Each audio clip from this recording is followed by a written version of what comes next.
सभी अच्छे और प्रसन्न होंगे। चलिए आज हम पढ़ते हैं पाठ 7, मन के खाली कोने। करते हैं इस संस्मरण की शुरुआत। चलिए पढ़ते हैं।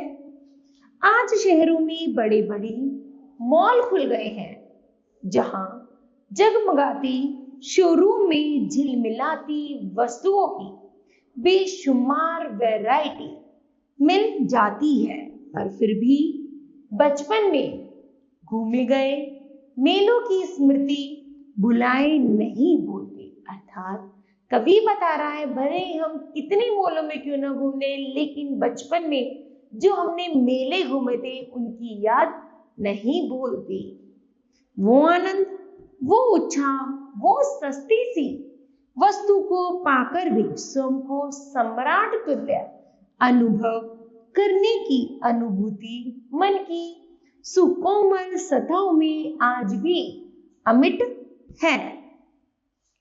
अर्थात कवि बता रहा है कि जब हम उन मेलों से सस्ती वस्तु खरीदते थे, ऐसा लगता था जैसे हम किसी देश के सम्राट हो और हमें कितनी बहुमूल्य वस्तु मिल गई है।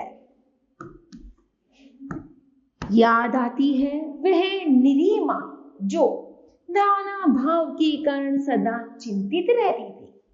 हम मेले भेजते समय भी धीरे से कान में कह दिया करती थी, देखो चाट पकौड़ी खाने पीने में ज्यादा पैसे खर्च मत करना। तुम्हारे बाबूजी को तो मैं नहीं समझा सकती, पर तुम उनसे कहना कि घर सजाने के लिए 1-2 गुलदान ले लो या कोई कपड़े आदि दिलवा दे। फिजूल खर्ची अच्छी नहीं। तब मां पर ढेर सारी करुणा हो आती थी, थोड़ा मन क्षुब्ध भी होता था। मां से साथ चलने का आग्रह करते तो मां बहाना बना देती थी कि घर पर किसी का रहना जरूरी है। शायद मां के पास कोई नई अच्छी साड़ी ही न होती थी जिसे पहनकर वह मेले जा सकते। उस पर घर पर ढेरों काम। मेले में भी मुझे रह रहकर मां की याद कसक उठती थी। शायद बच्चों व पति के लिए निरंतर त्याग ही किए जाना भारतीय स्त्री का भाग्य है। मां के भाग्य में सैर सपाटा, मस्ती, फैशन कुछ नहीं था।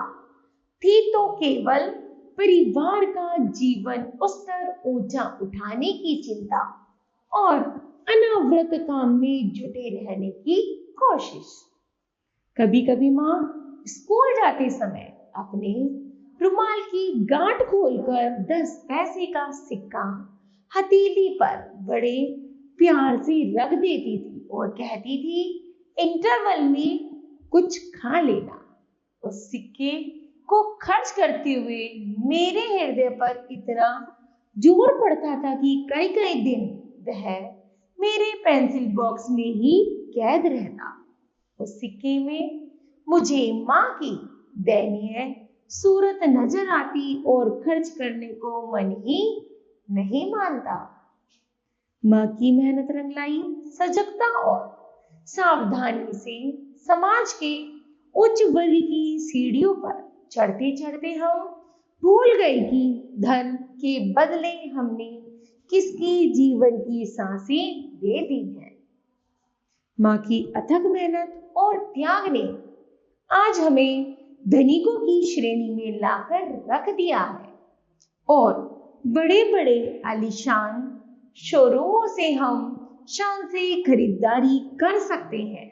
शायद आज मां उन वस्तुओं के दाम सुनती तो दांतों तले उंगली दबा लेती, जिन्हें हम केवल सैर सपाटे के दौरान यूं ही पैक करवा लेते हैं। शायद उन खाली कोनों को भरने के लिए जो पहले मां के प्यार से ही भरपूर रहा करते थे, पर मां खुद अनेक जानलेवा रोगों का शिकार होकर चल बसी।